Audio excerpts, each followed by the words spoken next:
Hello दोस्तों, मेरा नाम है किशन कुमार और आप देख रहे हैं हमारा YouTube channel Kishan free classes.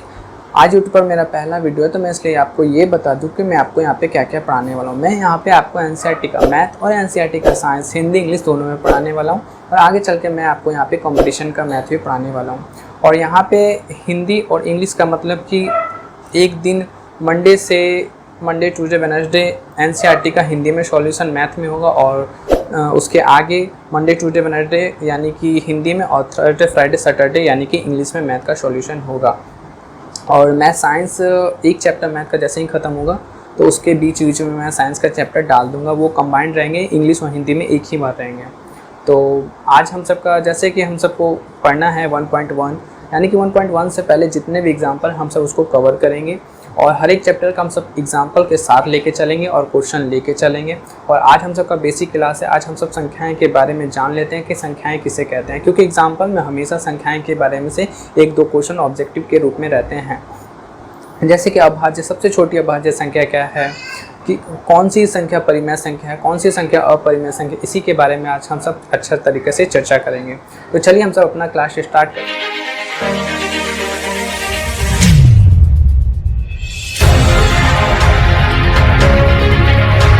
आज हम सबको संख्याएं के बारे में पढ़ना है। संख्याएं कितने प्रकार के होते हैं, कितने हैं, कैसे कैसे हैं, आज चलिए देखते हैं उसको हम सब। तो सबसे पहला संख्या है प्राकृतिक संख्या। प्राकृतिक संख्या किसे कहते हैं, प्राकृतिक संख्या कहाँ से स्टार्ट होती है, तो चलिए बताते हैं प्राकृतिक संख्या क्या होती है। वस्तुओं को गिनने के लिए जिन संख्याओं का हम सब प्रयोग करते हैं उसी संख्याओं को प्राकृतिक संख्या कहते हैं। जैसे एग्जाम्पल में 1, 2, 3, 4, 5 यानी कि प्राकृतिक संख्या स्टार्ट होती है 1 से और अनंत तक, इनफाइनाइट तक, इसी को हम सब प्राकृतिक संख्या कहते हैं। यहाँ पे प्राकृतिक संख्या हो गया। प्राकृतिक संख्या के बाद हम सब चलते हैं पूर्ण संख्या पर। पूर्ण संख्या किसे कहते हैं, पूर्ण संख्या कहाँ से स्टार्ट होती है, सबसे छोटी पूर्ण संख्या क्या है, तो पूर्ण संख्या किसे कहते हैं। अगर हम सब प्राकृतिक संख्या में 0 को जोड़ देते हैं तो वो संख्या बन जाती है पूर्ण संख्या। तो इस तरीके से हम सब लिख सकते हैं कि प्राकृतिक संख्या में शून्य को जोड़ने पर जो संख्या प्राप्त होती है हम सबको, उसी संख्या को हम सब पूर्ण संख्या कहते हैं। जैसे कि प्राकृतिक संख्या यहाँ पे 1, 2, 3, 4 इनफाइनाइट तक, अगर हम सब प्राकृतिक संख्या में हम 0 को जोड़ देते हैं, इस 0 को जोड़ देते हैं, तो ये जो संख्या हम सबका जो बना 0 से लेके आगे तक इनफाइनाइट तक, इसी संख्या को हम सब बोलते हैं पूर्ण संख्या। नेक्स्ट चलते हैं पूर्णांक संख्या। पूर्णांक संख्या किसे कहते हैं, प्राकृतिक संख्या में शून्य और ऋणात्मक को जोड़ने पर जो संख्या प्राप्त होती है उसी संख्या को हम सब पूर्णांक संख्या कहते हैं। जैसे कि मैंने बताया कि यहाँ पे प्राकृतिक संख्या, इसी संख्या में हम सब जोड़ देते हैं 0 को, तो ये संख्या बन जाती है हम सबकी पूर्ण संख्या। अगर यही संख्या में पूर्ण संख्या और प्राकृतिक संख्या में अगर हम सब ऋणात्मक जोड़ देते हैं तो ये सब हमारी बन जाती है पूर्णांक संख्या। यानी कि प्राकृतिक संख्या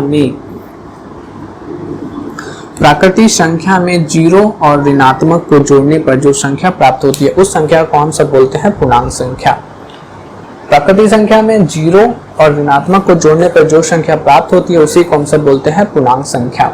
नेक्स्ट चलते हैं पूर्णांक संख्या के बाद हम सबको पढ़ना है सम संख्या। सम संख्या किसे कहते हैं, वैसी संख्या जो 2 से विभाजित हो जाए उसी को हम सब सम संख्या कहते हैं। जैसे एग्जाम्पल में 2, 4, 6, 8, 10, 12, जो संख्या 2 से विभाजित हो जाती है उसको सम संख्या कहते हैं। एग्जाम्पल में 2, 4, 6, 8 आगे। इसी तरीक़े से 112 हम सब की सम संख्या है, हाँ है, क्योंकि यह 2 से विभाजित है। इसको अगर 2 से डिवाइड करेंगे तो ये 112 कट जाएगा, यानी कि 112 भी एक सम संख्या है। नेक्स्ट है हमारा विषम संख्या। वैसी संख्या जो 2 से विभाजित नहीं होती है उसी को हम सब विषम संख्या कहते हैं। जैसे एग्जाम्पल में 1, 3, 5, 7 ये सब संख्याएं जो 2 से विभाजित नहीं होती है। 9 भी होगा क्योंकि 9 भी 2 से विभाजित नहीं होती है। वैसी संख्या जो 2 से विभाजित ना हो उसी को हम सब विषम संख्या कहते हैं। 1 2 से विभाजित नहीं है, 3 2 से विभाजित नहीं है, 5 2 से विभाजित नहीं है, 7 2 से विभाजित नहीं है, 9 2 से विभाजित नहीं है। इसी तरीक़े से आगे भी संख्या हो सकती है। 51 2 से विभाजित नहीं है। इसी संख्या को हम सब विषम संख्या कहते हैं। यानी कि वैसी संख्या जो 2 से विभाजित ना हो उसी को हम सब विषम संख्या कहते हैं। विषम संख्या के बाद हम सबको पढ़ना है अभाज्य संख्या, जो बहुत इंपॉर्टेंट है अभाज्य संख्या, क्योंकि सबसे छोटी अभाज्य संख्या में हम सब कंफ्यूज होते हैं कि अभाज्य संख्या किसे कहते हैं। तो चलिए इसको देखते हैं अभाज्य संख्या को। अभाज्य संख्या का मतलब होता है वैसी संख्या जो अपने आप से कटे और 1 से कटे, उसी को हम सब अभाज्य संख्या कहते हैं। जैसे एग्जाम्पल में हम सब देखते हैं, एग्जाम्पल में हम सबका 1 2, 3, 4, 5। सबसे छोटी अभाज्य संख्या किसे कहते हैं? एग्जाम्पल में हम सबका आता है ऑप्शन में 0, 1, 2, 3। इसमें सबसे छोटी अभाज्य संख्या क्या है? हम सब मानते हैं 1, लेकिन 1 गलत है। जो 1 अभाज्य संख्या नहीं है। मैंने बताया कि वैसी संख्या जो 1 से कटे और अपने आप से कटे उसी को अभाज्य संख्या कहते हैं। देखिए हम सब चेक करते हैं, 1 तो 1 से कटता ही है और 1 अपने आप से भी कटता है। अभी तो यहाँ पे कंफ्यूज है, अभी तो हम सबको कुछ समझ में नहीं आया कि एक छोटी अभाज्य संख्या होगी कि नहीं। चलिए 2 से देखते हैं, 2 पे चेक करते हैं। 2 1 से कटता है और 2 अपने आप से कटता है। मैंने बताया था वैसी संख्या जो 1 से कटे और अपने आप से कटे उसी को अभाज्य संख्या कहते हैं। यानी कि 1 से कटे और अपने आप से कटे उसी को अभाज्य संख्या कहते हैं। यहाँ पे देखिए दोनों सेम है, इसलिए ये अभाज्य संख्या नहीं होगी। यानी कि सबसे छोटी अभाज्य संख्या हमारी 2 से स्टार्ट होगी। इसी तरीके से हम 3 को चेक करते हैं। 3 1 से कटता है, 3 अपने आप से कटता है। इसी तरीक़े से ये अभाज्य संख्या होगी क्योंकि ये 1 से कट रहा है और अपने आप से कट रहा है। इसी तरीक़े से 3 अभाज्य संख्या।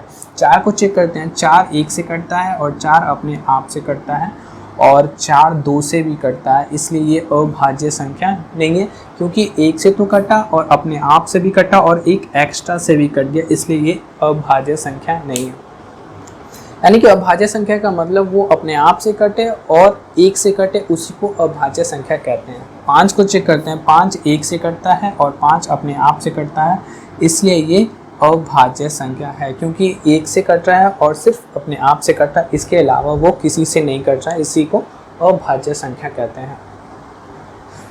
अभाज्य संख्या के बारे में आप समझ चुके होंगे। चलिए अब हम सब नेक्स्ट चलते हैं। हम सबको परिमेय संख्या। परिमेय संख्या किसे कहते हैं? वैसी संख्या जिसे p/q के रूप में लिखा जा सकता है उसी को हम सब परिमेय संख्या कहते हैं। एग्जाम्पल में देखते हैं,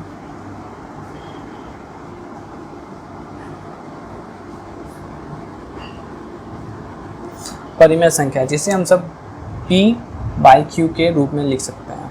एग्जाम्पल में हम सबका है 1, 2, 3 इन्फिनाइट तक।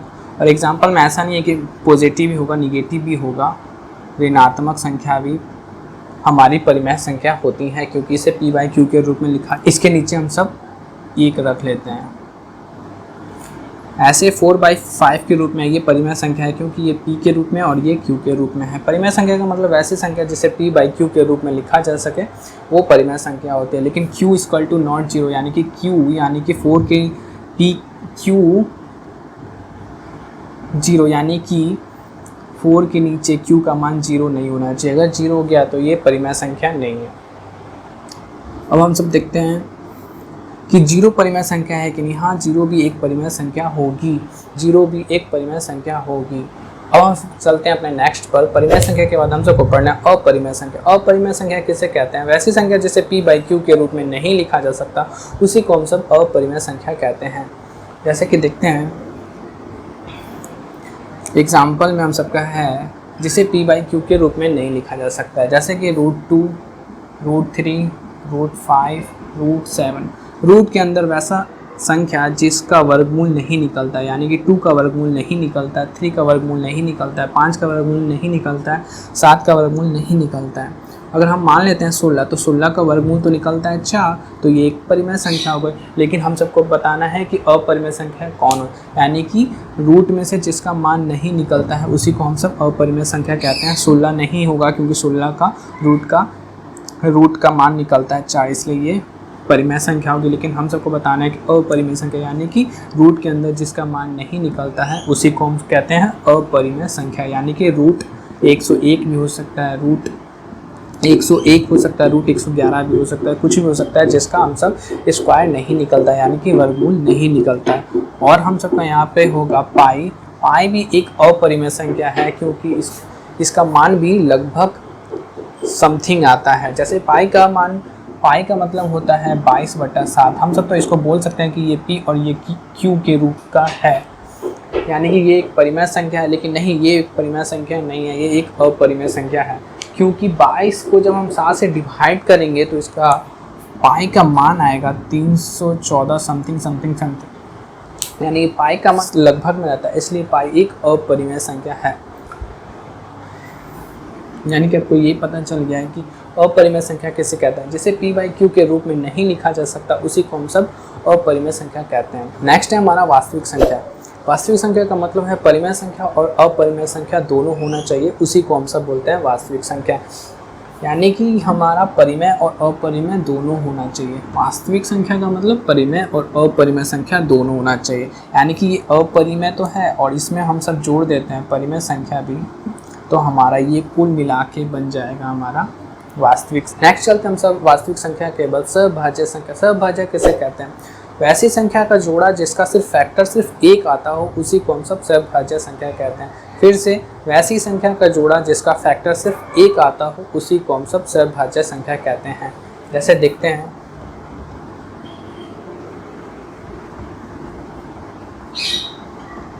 वैसी संख्या का जोड़ा जिसका फैक्टर सिर्फ एक आता हो। चेक करते हैं 3 और 5 को, 7 और 9 को, 4 और 6 को। 3 और 5 का हम 3 का फैक्टर करेंगे तो आएगा 3 एकम 3, 5 एकम 5। यानी कि 3 का फैक्टर आया 3 गुने 1, 5 का फैक्टर आया 5 गुने 1। सिर्फ हम सबका फैक्टर सेम एक आना चाहिए, उसके अलावा कुछ भी नहीं आना चाहिए। देखिए यहाँ पे सिर्फ सेम एक आ रहा है, इसलिए ये सहभाज्य संख्या है। यानी कि वैसी संख्या का जोड़ा जिसका फैक्टर सिर्फ एक आना चाहिए, यानी कि गुणनखंड सिर्फ एक आना चाहिए, उसी को हम सब सहभाज्य संख्या कहते हैं। 7 और 9 का चेक करते हैं।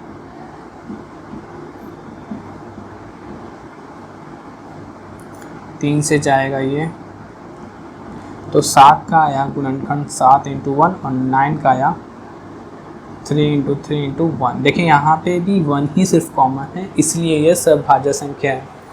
यानी कि ये भी जोड़ा सहभाज्य संख्या। इसको चेक करते हैं 4 का फैक्टर और 6 का फैक्टर। 4 का गुणनखंड और 6 का गुणनखंड निकालते हैं। 4 का गुणनखंड आया 2 गुने 2 गुने 1 और 6 का गुणनखंड आया 2 गुने 3 गुने 1। मैंने बताया था कि वैसी संख्या जिसका फैक्टर सिर्फ एक आना चाहिए, उसके अलावा कोई फैक्टर नहीं आना चाहिए। देखिए यहाँ पे 1 तो आ रहा है, लेकिन इसके अलावा भी एक और फैक्टर आ रहा है, यानी कि ये सहभाज्य संख्या नहीं है। यानी कि ये सहभाज्य संख्या नहीं है क्योंकि इसका फैक्टर एक आना चाहिए था, लेकिन इसके अलावा भी एक एक्स्ट्रा आ रहा है, इसलिए ये सहभाज्य संख्या नहीं है। और ऐसे भी आप सब चेक कर सकते हैं, ये अभाज्य संख्या नहीं, ये भी अभाज्य संख्या नहीं है।